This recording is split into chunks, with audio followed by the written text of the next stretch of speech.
Hello, welcome back to another episode of It Starts With You podcast. So, first things, today we're going to talk about why only 20% of individuals and teams reach their true potential and why this is so important.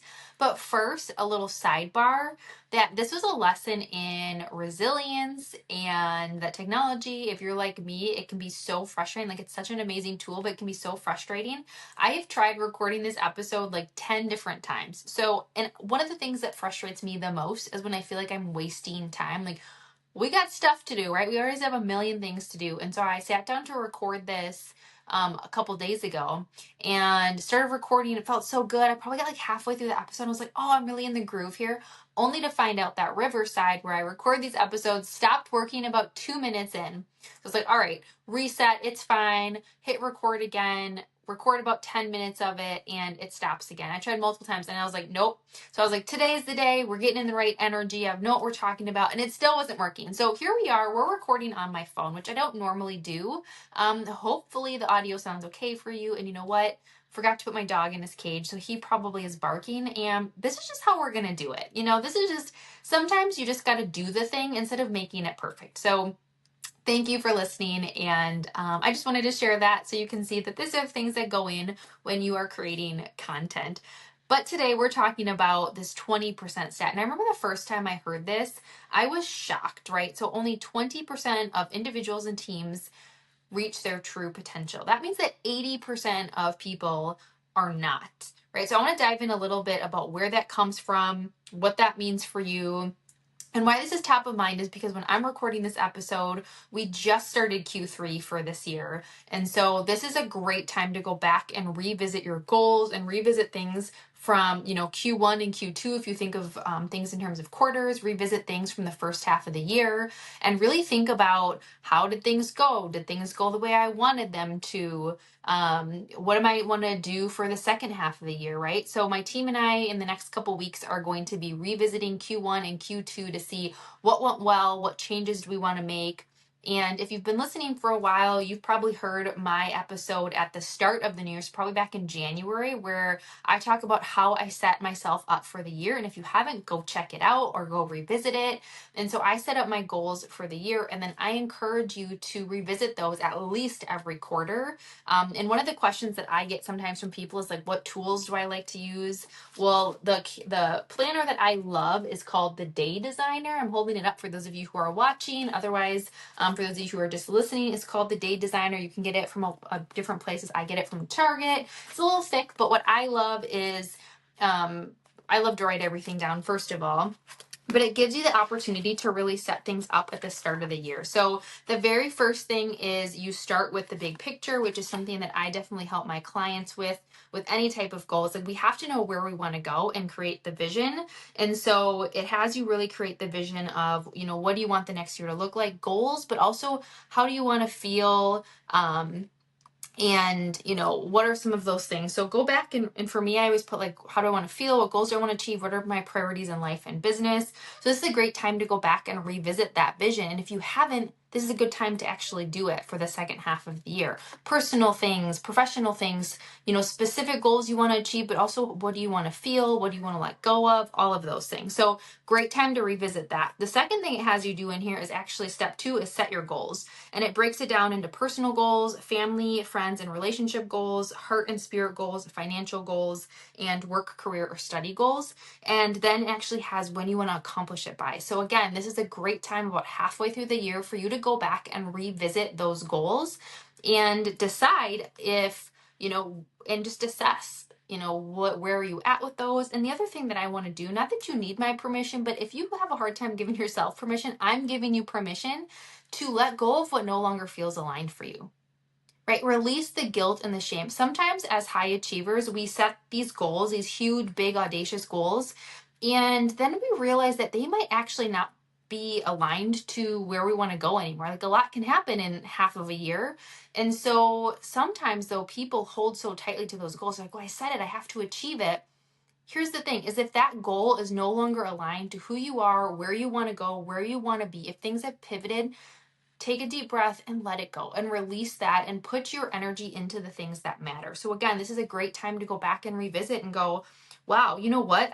I set that goal at the beginning of the year. It's no longer aligned with my goals. I'm gonna kind of like set that one to the side. Maybe next year, or maybe I'm just gonna let it go, and then refocus your energy on the ones that are important. So go back and go, yeah, this one's really important to me, and I'm on track, or I'm behind, or I want to put more energy into that one. Another great thing to do. And then also what it has you do is step 3, it has you design your days, like your morning routine and your evening routine, which of course I've done episodes on my morning routine. You can go back and listen to that. But I talk about how much I love my morning routine, and this is a good time to revisit. And, transparently, I need to work on this because I haven't had a great evening routine. And so it's kept me up late.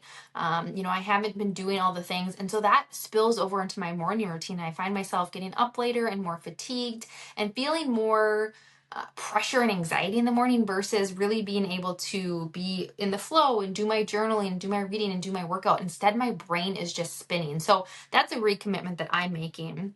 So that's one of the things that I wanted to point out with the planner is halfway through the year. It's a great time to revisit your goals, revisit your vision for the year, what went well. So when you think of your vision and you kind of look back, and this is some work that, again, my team and I are going to be doing for us, is like, what went well? What did I love about, this first half of the year? What am I grateful for? What did I learn? What things did I really achieve? And then once you think of what went really well, you think of like, what didn't go so well? Where did I struggle? How did I feel? Maybe what do I want to leave behind and not bring with me into Q3 and Q4 or into the second half of the year? What do I want to let go of, or what do I want to bring into the rest of the year? And again, release the should have, could have, would have, like the regret that you have. It is what it is. I want you to go into this and go back and think about this with a really open and curious lens versus judging yourself and having that guilt, right? And then what you do is you think about for the second half of the year, like, what do I want to take with me into the second half of the year? What do I want to let go of? And this is one thing why I'm sharing this, because this is one area where I see my clients, and what I see works for me and clients to really reach success is taking this action piece. Like, we need to have those tangible goals. That's definitely a piece about it. When I work with one-on-one clients, when I work with organizations, the strategy and the things is definitely a piece of it. But here's the thing, it's also just one piece of it. A much bigger piece of it is your own energy and your own mindset towards those things. And a lot of the times we put so much of our focus on the strategy and the thing and not enough time focusing on how are we showing up to those goals and those tasks and what type of energy and mindset am I going in. And that is what sets those 20% of people that are reaching their potential apart. I think back to, when I went to the Tony Robbins Unleash the Power Within event and I did that fire walk. We walked over the hot coals. I have an episode on that, but we walked over the hot coals. And I think back and I was like, we actually spent really little time on the how to walk over the hot coals. Like they taught us some of it, not to walk too fast, not to walk too slow, like where to put the pressure on your feet, what's going to happen when you get done. But in the grand scheme of being there from like 7 a.m. to like 2 a.m., like that full day, we spent so little time on the how. And the majority of the time was on our mindset and what we should be focusing on. Right. And so this is really what got me obsessed with rewiring our brains with neuroscience. And when I do talks and things and events, I reference the science because I think it's really important to understand that this isn't just like people just saying things. Like, it's actually based in science and how you can change your brain. But I don't go too far into it. I always say, like, if you're a neuroscience geek like me, like, hit me up after. But one of the things I wanted to share with you today is some of the places that I get this from. I love to share books with you, is the book Positive Intelligence. I actually went through a program to get certified in mental fitness through this Positive Intelligence program. And so it's Positive Intelligence, why only 20% of teams and individuals achieve their true potential, and how you can achieve yours. And this is by Shirzad Chamine. And this is such a great book. And again, I got trained in the tools around this. And it really talks about, in really high level, we have different parts of our brain. And we've got the left side of our brain that tends to be our fight or flight or our survival mode. It also is where these things called saboteurs live, these things that we self-sabotage. And how we have the right side of our brain that when we can tap into that more often, we can tap more into seeing the opportunities instead of challenges, thinking more creatively, thinking more openly. And the people who are able to do that are the ones that are able to really reach their potential. And so with this mental fitness, they did a study with over 500,000 CEOs, sales teams, elite athletes. And what they found in that research is that 80% of people fall below the mental fitness needed to reach peak performance and potential. Mental fitness needed. So that's where they got that stat that only 20% of people have the mental fitness needed. And so an example of this is, think about like when things go wrong, what do I focus on? When something goes wrong, when I don't get that opportunity, when something, someone does something behind my back, when something happens in a friend or a professional relationship, if I don't get the promotion, if I don't get the business deal, if my prospecting's not going well, if my health goals aren't going well, like what's your mind? What are you saying to yourself? Like, oh, of course that happened, right? Of course, this is bad. This is bad. That's actually a habit that we have created in our mind. And what I think is so fascinating is when you become aware of that you can sort of pause and choose a different response and choose to see, maybe why didn't this work out for me, or what's the lesson here? And sometimes that can be so freaking hard. Let me tell you, like there's been opportunities that I've lost out on them, and I'm like, I worked so hard, I don't understand. And you might not see it right away, but the more you challenge yourself to go, what is the opportunity in this? What happens is you're actually lighting up the right side of your brain, which we call the sage, and being able to be more curious and see the opportunity in that situation. You might find, I've done this exercise with a client before. And she was in the financial services industry, and she had lost a couple clients, that like long-term clients. It was kind of personal for her, and it hurts, right, when you lose a client to go somewhere else or for whatever reason. And we did this exercise where I was asking her, like, what could the opportunity be here, like if you just had to think of them. She started listing off all these things, and she realized, like, you know what, maybe that client really wasn't that aligned. Like, it hurts, your ego gets a little bit hurt that they went somewhere else, but she's like, it really wasn't that aligned of a client. They actually were a lot of work. I wasn't actually making that much from them, but they took a lot of time. And I'm actually now more open to a client who is more aligned to me and where I want. And that opens up more space for me to find more clients that I want. And all of a sudden now what happens is you just opened up your perspective to be more open to bring in and see clients like that. Whereas before, let's just say you're like, oh, I feel like my plate's kind of full.